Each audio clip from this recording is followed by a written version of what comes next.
Hello and welcome to Heist Stories for Sleep. Settle in, take a slow deep breath and allow the world outside to soften and fade. There is nothing to do right now, nowhere to be except here, in this quiet space.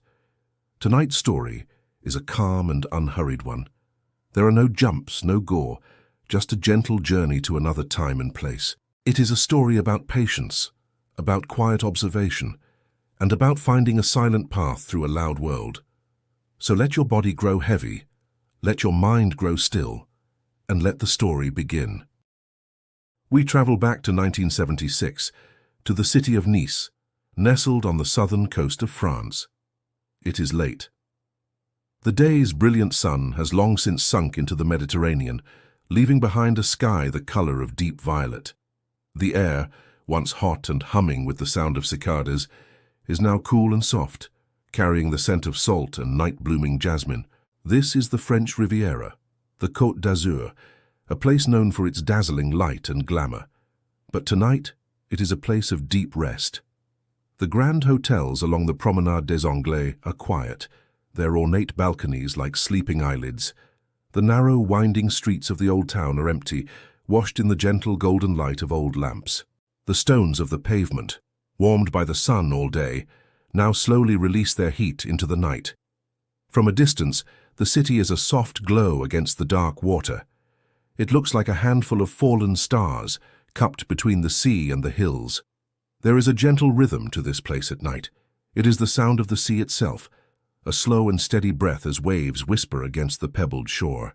In and out, a sound that has measured time here for thousands of years. It is a sound of permanence, of deep, unshakable calm. And tonight, this ancient rhythm holds the sleeping city in a gentle embrace. Every light in every window represents a life, a dream, a story. And tonight all those stories have paused for a moment of quiet. But even in a place so peaceful, secrets can be held in the silence, especially in the silence. From the quiet hills overlooking the city, you can see the long dark lines of the airport, the Nice Côte d'Azur airport. During the day, it is a place of noise and motion, a gateway to this sun-drenched coast. Planes arrive from Paris, from London, from Rome, their engines a roaring announcement of arrival. The terminals are filled with the murmur of a dozen languages, the click of heels on polished floors, the rolling of suitcases. It is a place of greetings and goodbyes, a river of humanity flowing in and out with the tide of the flight schedule. But now, at this late hour, the airport is a different creature altogether. It is a sleeping giant. The last flight departed hours ago, its red and green lights shrinking into the darkness over the sea. The last passengers have long since found their way to their hotels, their rental cars parked and quiet. A profound stillness has settled over the vast expanse of tarmac. The runways, which shimmered with heat and power just hours before, are now cool dark ribbons stretching into the night. They are empty, waiting for the dawn. The only light comes from the moon, which casts a silver sheen on the painted lines, making them look like mysterious symbols on the dark earth. A gentle breeze drifts in from the water, carrying the smell of the sea across the empty airfield. It whispers around the tails of the parked airplanes, which stand silent and motionless, their wings like those of great, sleeping birds. The terminal building is a long, low shadow, its vast windows dark save for a few scattered security lights that cast long, lonely pools of yellow on the floor. Inside, the departure boards are blank. The baggage carousels are still. The rows of empty chairs seem to be waiting patiently for a story to unfold. The airport breathes. It is a slow, mechanical breath, the low hum of a generator, the quiet click of a relay somewhere deep in the building's heart, the sigh of the ventilation system. It is the sound of a large and complex place at rest, a place where everything is in its proper position, accounted for and secure, a place where nothing is expected to happen until the first morning flight, until the sun rises again over the azure water. In a small cafe in one of Nice's quieter neighborhoods, a man sits alone at a corner table. His name is Albert. He is not young, but not old either. He has the kind of face that does not draw attention, a face that is comfortable with silence. His hair is neat, his clothes are simple, and when he moves he does so with an economy of motion, a quiet grace that makes him seem almost invisible. He sips his coffee slowly, black, no sugar. He is not reading the newspaper, he is not waiting for anyone, he is simply watching. From his table he can see a small slice of the world. He watches the way an old woman sweeps the step in front of her flower shop every evening, the same gentle motions the same time. He watches the way the baker's son delivers bread in his small van, always taking the same route. He sees the patterns, the rhythms, the habits that make up the life of the city. He understands that the world is a machine made of routines. Most people are too busy to notice them, but Albert sees them clearly. He has patient eyes, eyes that do not just look, but see. The waiter comes to his table, a young man tired after a long day. "Another coffee, monsieur?" he asks, his voice soft. "No, thank you," Albert replies, his own voice just as quiet. "That will be all for tonight." He leaves a few coins on the table and stands up. He walks out into the cool evening air, melting into the soft shadows of the street. He is not a man of action or force. He is a man of thought, and for many months his thoughts have been focused on the airport. He has spent countless hours simply observing it, not from up close, but from a distance. He has learned its pulse. He has learned its moments of quiet, its moments of distraction. He knows when the cargo trucks arrive and when they leave. He knows the shift patterns of the guards, not by seeing them, but by feeling the subtle change in the airport's energy. He has built a map in his mind, but it is not a map of corridors and rooms. It is a map of time, a map of moments, a map made of patience. This quiet observation is the foundation of his plan. It is a plan born not in a rush of excitement, but in the slow, steady accumulation of small details. In a modest apartment, far from the grand boulevards, a few other men sometimes gather. They are quiet men, like Albert. They speak in low tones, their conversations brief and to the point. On a simple wooden table there are no complex blueprints, only a few hand-drawn sketches and pages of notes. The notes do not describe complicated procedures, they describe rhythms. The Tuesday truck is always 5 minutes late, one might say, pointing to a line in a ledger. Albert would simply nod. The world is built on habits. They study the flow of life around the airport, like scholars studying an ancient text. They know that the perimeter fence is checked at certain times. They know that the cargo depot is busiest in the late afternoon and almost forgotten by midnight. They are not looking for a weakness in security. They are looking for a moment of inattention, a gap in the world's routine, a quiet space between the beats of the drum. Their work is slow, methodical, and almost meditative. It is a process of deep listening. They listen to the story the airport tells every day, and they learn its language.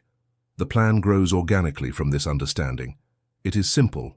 It must be simple. Complicated plans have too many moving parts, too many chances for something to go wrong. A simple plan, one that relies on a single perfect moment, is like a perfectly balanced stone. It requires only the gentlest touch to set it in motion. And so they wait, watching the moon wax and wane, watching the seasons begin to turn, until the map of moments in Albert's mind is complete. The idea, when it finally settled, was not one of force or cleverness. It was an idea of profound simplicity. It came to Albert one afternoon as he watched a maintenance worker unlock a small, forgotten-looking door on the side of a utility building near the airport's edge. The worker went inside, came out a few minutes later, locked the door and walked away. No one else paid any attention. The door was just part of the landscape, a detail so ordinary that it was effectively invisible. And the thought that formed in Albert S.'s mind was this: what if that door led to another door, and that door to another? What if there was a path through the airport that no one used, a series of forgotten spaces that connected the outside world to the inside world? Not a secret passage, but a path made of overlooked and ordinary things, a path you could simply walk. Sleepy notes.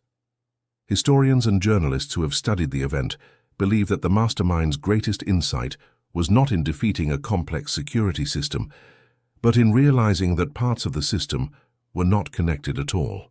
He found a human-sized gap, a seam in the fabric of the airport's daily life that no one had ever thought to look for. The plan was a dream of a door that led to the airport's quiet heart. The target was the freight depot, a place where cargo was held before being loaded onto planes. And on certain days, that cargo included shipments of immense value, passing through Nice on their way to other parts of the world. Gold. Not in sparkling bars, but in heavy, unassuming wooden crates. The men studied the schedules. They learned which flights carried such cargo. They learned where it was stored. And they learned that over a long holiday weekend, the depot would be almost completely still. The gold would arrive, be stored, and then it would wait, in the quiet dark, for the working week to begin again. The plan was not to break in. The plan was to arrive when no one was there, to open a door that was not expecting a visitor, and to walk into a quiet room. A long weekend arrives in August, a holiday. A hush falls over the city of Nice. The usual hum of weekday traffic is gone, replaced by a slower, more relaxed pace. Tourists fill the beaches, their bright towels like scattered petals on the grey stones. Families gather for long, leisurely lunches that stretch late into the afternoon. A deep sense of peace settles over the coast. It is a time for rest. For the men gathered with Albert, it is a time for waiting. They do not seem anxious. Their preparations are calm and methodical. They share a simple meal. They speak very little. Each man knows his role, a role practiced only in the mind, a silent rehearsal of quiet movements.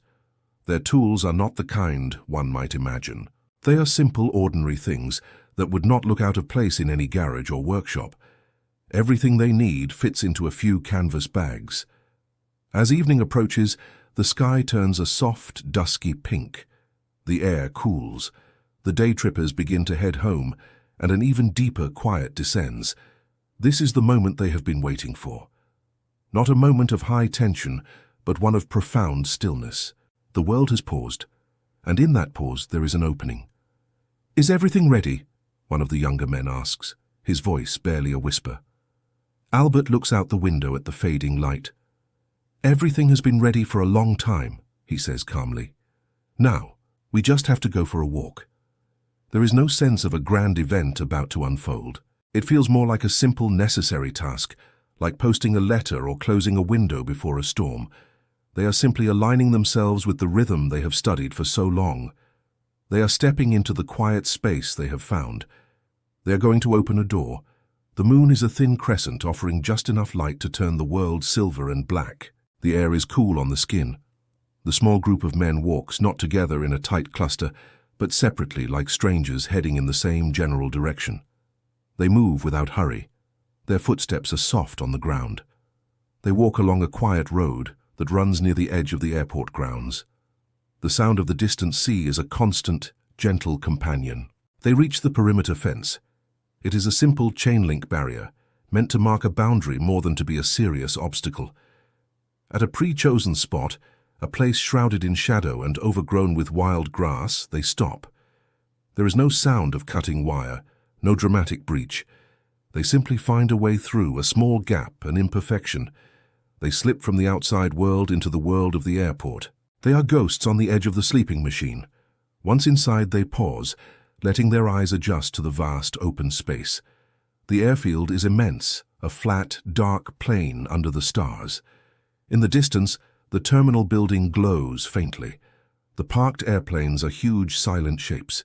It feels like walking into a cathedral after everyone has gone home. There is a sense of reverence in the air, a feeling of being in a place that is not meant for you, but is peaceful in its emptiness. They begin their walk across the tarmac. Their dark clothes make them little more than moving shadows. They follow the painted lines of a service road, their steps measured and calm. There is no need to run, no need to hide. The quietest way to move through an empty space is to walk as if you belong there. And so they do. They walk past the silent fuel trucks. They walk under the wing of a giant passenger jet. The sheer scale of everything around them makes them feel small, but they are not intimidated. They are simply passing through. The sound of their own breathing seems loud in the immense quiet. They arrive at the cargo depot. It is a large windowless building, a simple concrete box. It looks asleep, just like the rest of the airport. They do not approach the main loading bays with their large rolling doors. Instead, they circle around to the side, to a small, unassuming metal door. The door Albert saw in his thoughts. The one that is part of the building but separate from its main function, the key to the simple plan. They are inside. The air in the cargo depot is cool and still. It smells of concrete dust, old cardboard, and the faint metallic scent of machinery. It is a vast, cavernous space, much larger than it appears from the outside. The ceiling is high, lost in darkness, and the sounds of their soft footsteps echo slightly in the immense quiet. A single low-wattage safety light somewhere in the distance casts long, distorted shadows that move and dance as the men walk past. They are in the heart of the sleeping machine. All around them are stacks of wooden crates, cardboard boxes, and large plastic-wrapped pallets. It is a library of slumbering commerce, a collection of objects in transit, waiting patiently for their journey to continue. The men move through the aisles with a calm purpose. They are not rushing, not searching frantically. They know where they are going. Their map of moments has led them here. They find the area they are looking for, the secure storage cage. It is a simple enclosure of thick wire mesh, sealed with a heavy padlock. But for a plan built on finding the overlooked, a lock is just another kind of door. There is a soft, metallic click, a quiet scrape, and the gate swings open without a sound. Inside the cage are several dozen wooden crates. They are all identical, marked with simple shipping codes. They do not look special. They do not gleam or glitter, they look heavy. Albert places a hand on one of the crates. "It is here," one of the men says, his voice a low murmur. "Yes," Albert replies. "Let's begin." Their work is quiet and efficient. It is a rhythm of lifting, carrying, and placing. There is no hurried conversation, only the soft sounds of their efforts, the grunt of exertion, the scuff of a shoe on the concrete floor, the dull thud of wood against wood. They are patient movers, working in the deep stillness of the night. Time stretches and becomes fluid in the deep quiet of the cargo depot. There is no clock on the wall, no sun to mark the passing hours. There is only the work, the slow, steady rhythm of moving the heavy crates from the secure cage to a different, prearranged spot. The men work in near silence, a silent understanding passing between them. A nod, a gesture, a look. That is all the communication they need. The hours of the night dissolve. Midnight comes and goes, unmarked. The moon traces its slow arc across the sky outside, but inside the windowless box there is only the constant dim light and the patient work. They pause occasionally to drink water from a shared bottle, to wipe the sweat from their faces. In these moments of rest, the silence of the depot seems to rush in, filling their ears. It is a deep, resonant silence, the sound of a world on hold. Sleepy notes. Accounts of the event often debate how long the crew remained inside the airport. Some suggest it was for a single night, while others believe they may have stayed for nearly 2 full days, working slowly and resting in shifts, waiting for the perfect quiet moment to depart, hidden in plain sight. One of the younger men pauses, leaning against a stack of crates. He listens to the silence. "It is so quiet," he whispers, almost to himself. Albert, working nearby, hears him. He stops and listens too. "This is the quietest place in the world tonight," he agrees softly. "Let's keep it that way." They return to their task. The work is not exciting. It is labor, hard, repetitive, and slow, but it is done with a sense of purpose that makes it feel almost like a meditation. Each crate they move is a step in a long, slow dance they have choreographed in their minds for months. The night wears on, measured not in minutes, but in the steady rhythm of their breathing and the growing collection of crates in the new location. The silence holds them, and they, in turn, honor the silence. The work is done. The last crate is in place. A new space has been created inside the secure cage, an empty space. Outside the depot, the first hints of dawn are beginning to soften the eastern sky. The deep violet of night is giving way to a pale, milky gray. The stars are starting to fade. The world is preparing to wake up. Inside the depot, the men gather their few simple tools. They leave nothing behind. They sweep the floor where they worked, erasing the scuff marks from their shoes. They close the gate to the storage cage, placing the heavy lock back in its place. To any casual observer, everything would look exactly as it should. The only difference is an absence, a space where something heavy used to be.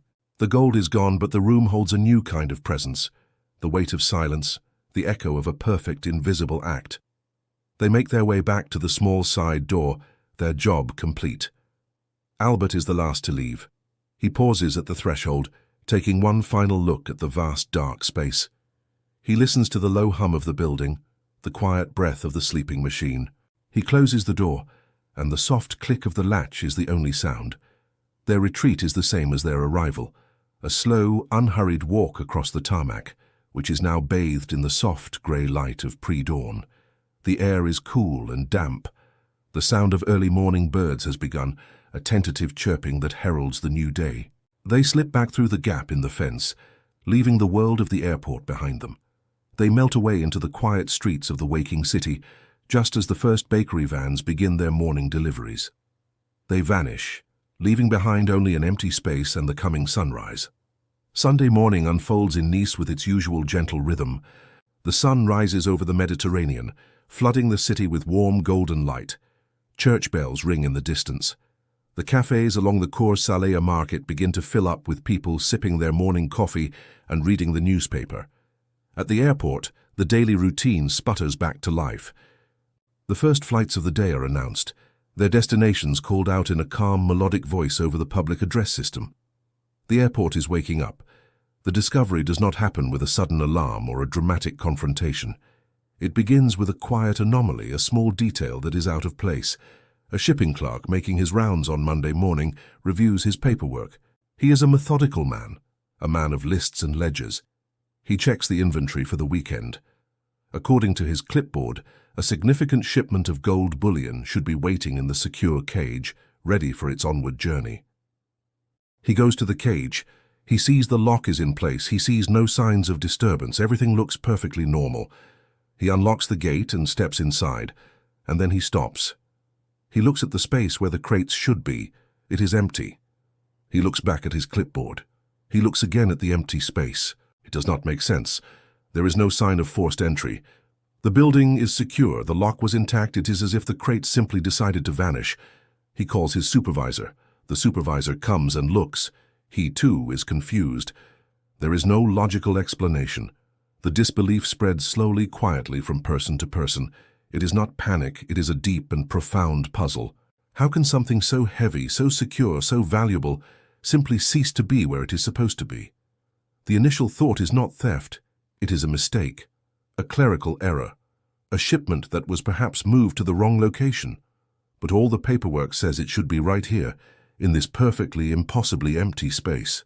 The investigation begins not with sirens, but with quiet conversations and furrowed brows. Police officials and airport security managers gather in the cargo depot. They stand around the empty cage, speaking in low, baffled tones. They are confronted with a perfect crime, a crime that has left no trace of itself, other than the absence it created. They examine the building from top to bottom. Every door, every window, every lock. Everything is secure. There are no broken hinges, no pry marks, no shattered glass. They look for footprints, for fingerprints, for any sign that someone was there who should not have been. They find nothing.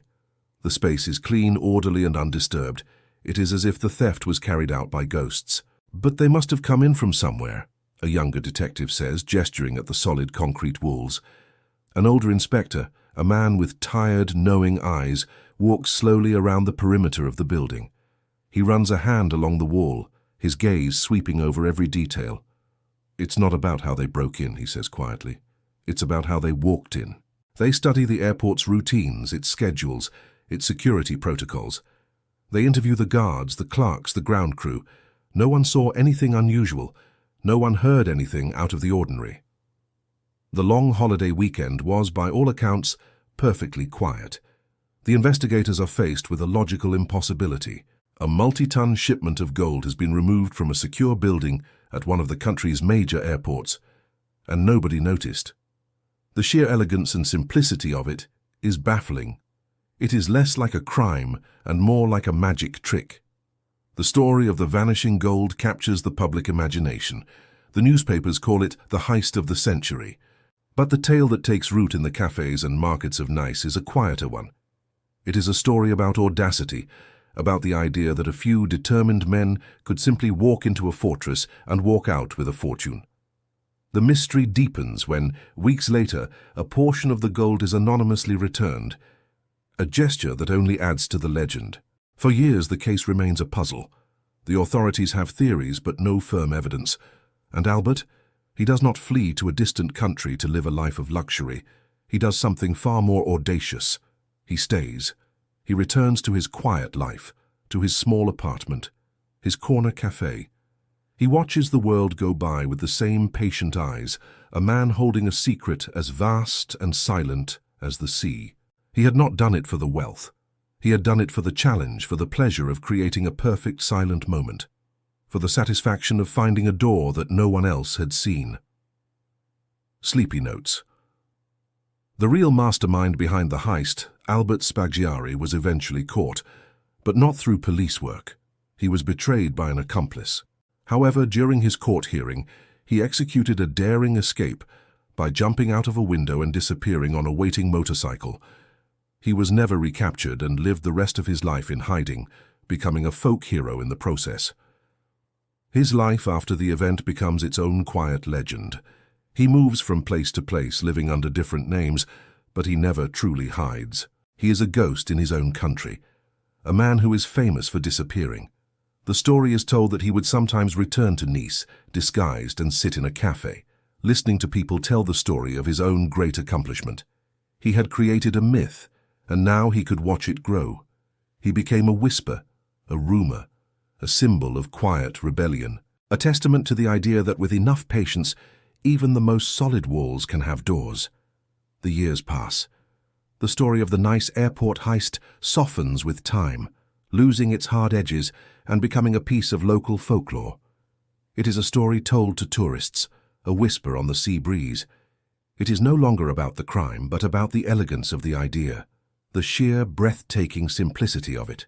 They say he just walked in, one person might say to another, sitting on a bench overlooking the sea, and just walked out again, the other would reply with a shake of their head. Incredible. The airport itself grows and changes. New terminals are built, new security systems are installed. The forgotten door that Albert found is likely long gone, absorbed into a newer, more modern wall. But the legend remains. It lingers in the air, a reminder that the world is not always as solid and secure as it appears. It is a story that reminds us that there are quiet spaces, gaps in the routine, and hidden paths available to those with the patience to look for them. The gold itself was eventually forgotten, melted down and dispersed into the world's economy. What endured was the story, a story of a perfect silent night, a sleeping airport, and a man who saw a door where everyone else saw a wall. And now, our story comes to a close. Let the details of Albert's journey fade from your mind. Let the image of the gold, the airport, the quiet men, all drift away like clouds across the moonlit sky.